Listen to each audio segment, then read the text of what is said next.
Fulfil करना role, अभिनय। पत्नी के साथ पति का जैसा अभिनय चाहिए वैसा ही करो, नहीं देखो उत्तर मिला ना बड़ा, फिर वो गड़बड़ हो जाएगा। उसको लगना चाहिए कि आप उसके पति और आप पति धर्म का पालन कर रहे हैं। हंसना, बात करना, उसमें भी भगवान विराजमान है।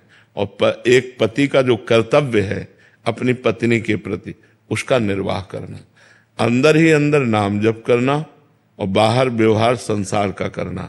जो अंदर ख्याल आते हैं नाम जप के समय, वो हमारे जो मन में भरे हुए हैं वही आते हैं, नए नहीं आते। क्योंकि नया तो नाम जा रहा है, हम जब वाहेगुरु वाहेगुरु जप रहे हैं, सतनाम जप रहे हैं, तो हमारे अंदर जो गंदगी भरी हुई है माया की मन में, वो निकलती है। उस समय में घबराना नहीं चाहिए, उस समय में धैर्य पूर्वक और नाम जप करना चाहिए। और जब मन लग रहा है और उस समय सांसारिक कार्य है, तो आपको मन लगाए हुए ही सांसारिक कार्य करना है। जो घर गृहस्थी के कार्य, हंसना है तो हम बनावटी हंसी हंसे, किसी को ये नहीं लगना चाहिए अब आप हर समय गंभीर ऐसे, तो लगेगा ये तो सन्यासी हो जाएगा, ये तो संत बन जाएगा, हमारे काम का नहीं रहेगा। तो पत्नी फिर तुम्हें एक को भजन नहीं करने देगी, तो पत्नी लड़ेगी। तो हमें चाहिए कि पत्नी को भी प्रसन्न करना है, उसके सामने ऐसा अभिनय करना है कि मैं ऐसा कुछ नहीं कर रहा हूं। भजन एक प्रवीणता लाता है, मूर्खता थोड़ी लाता है। देखो प्रवीणता ही तो है, सबको आकर बैठ करके प्रश्न करते हो, उत्तर लेते हो। तो अगर भजन ना होता, भगवान की शरण में ना होते, तो ये प्रवीणता आती क्या? तो क्या तुम एक परिवार को नहीं संभाल सकते? भजन करने वाला लाखों को संभाल सकता है, तो क्या आप भजन करके अपने परिवार को नहीं संभाल सकते? तो यही चतुरता है, किस समय हमें कैसी बात करनी है। अब जैसे मान लो पत्नी आई, सुनो जी, नहीं अब हमसे बात मत करो, हम भजन कर रहे हैं, अब गड़बड़ हो जाएगा। हाँ हाँ बताओ, ऐसे प्यार से बात करो कि उसको लगना चाहिए कि हाँ ये नॉर्मल है। वो अगर देखेगी ये सीरियस हो रहे हैं भजन में, तो वो घबरा जाएगी कि ये तो बाबा जी बन जाएंगे, ये तो। वो तो बोलती है अगर भजन करोगे तो काम नहीं बन के आऊंगी मैं।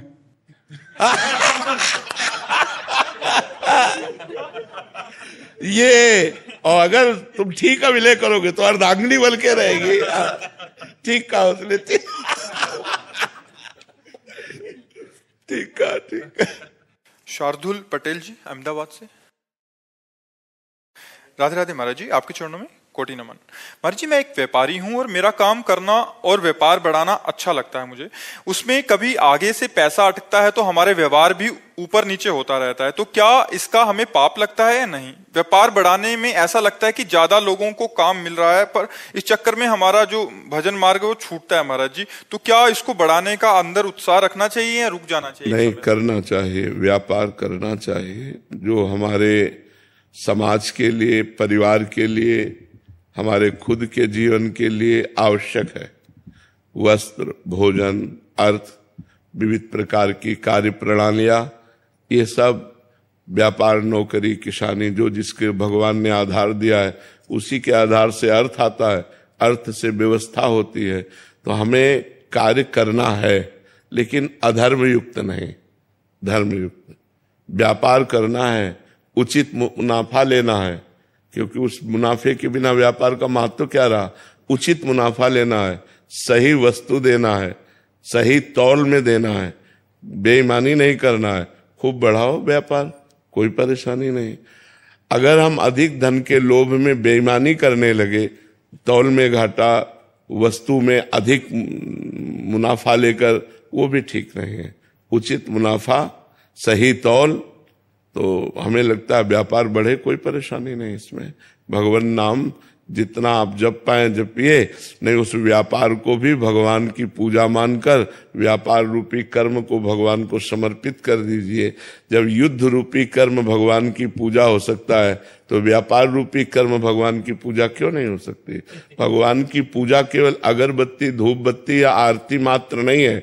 चराचर जगत में जो भी कर्म कर रहे हो वो सब भगवान की पूजा मान करके करो। जो जहां है, यदि आताताई है और समाज को दुख देने वाला है और आप सुरक्षा में खड़े हैं, आवश्यकता पड़ने पर आप गोली चला रहे, तो वही पूजा हो रही जो आरती हो रही। जो धूप बत्ती हो रही, अगरबत्ती हो रही, वही गोली चलाना हो रहा है। अर्जुन जी कह रहे हैं मैं युद्ध नहीं करूंगा, संन्यास लेके भजन करूंगा। और भगवान ने कहा मां मुनिस्मर युद्ध च, मेरा स्मरण करते हुए युद्ध करो, अत्यंत आवश्यक है, युद्ध रूपी पूजा से मैं प्रसन्न होऊंगा। तो हमें लगता है व्यापार बाधक नहीं, बेईमानी बाधक है।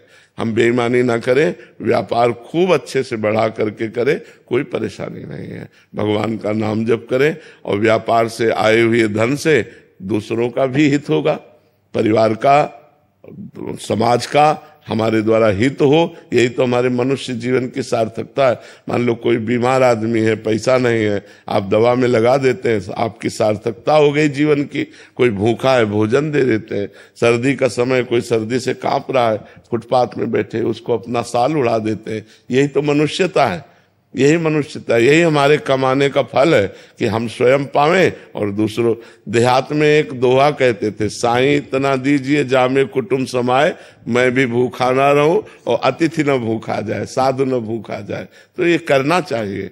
व्यापार है, नौकरी है, सब कुछ करना चाहिए, पर भगवान को समर्पित करते हुए ईमानदारी से करें।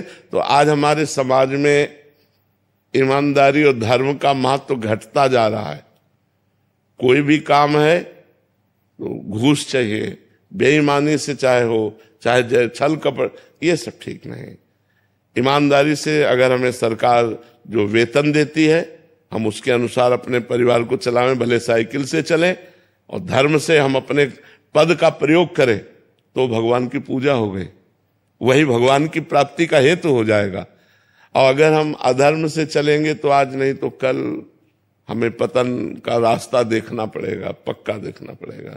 इसलिए कहीं भी किसी को भी अधर्म का पक्ष नहीं लेना चाहिए, धर्म का पक्ष लेना चाहिए। भीष्म और द्रोण जैसे महात्माओं ने जब अधर्म का पक्ष लिया तो भगवान ने उनको भी परास्त करवा दिया, नहीं करा दिया। अधर्म दुर्योधन का पक्ष लिया तो ऐसे महात्मा जो परम पवित्र, जिनका स्मरण करना मात्र पवित्र कर देता है, भीष्म जी, उनको 6 महीना बाणों की सैया पर सोना पड़ा। द्रोणाचार्य जी का गला उतरा दिया धृष्टद्युम्न से कह करके। तो हमें लगता है हम धर्म का पक्ष ले, नमक रोटी खाएं, धीरे धीरे वो बढ़ता जाए। संपत्ति वो अच्छी बात है, एकदम शॉर्टकट से बड़े आदमी बनने की कोशिश न करे, नहीं तो माया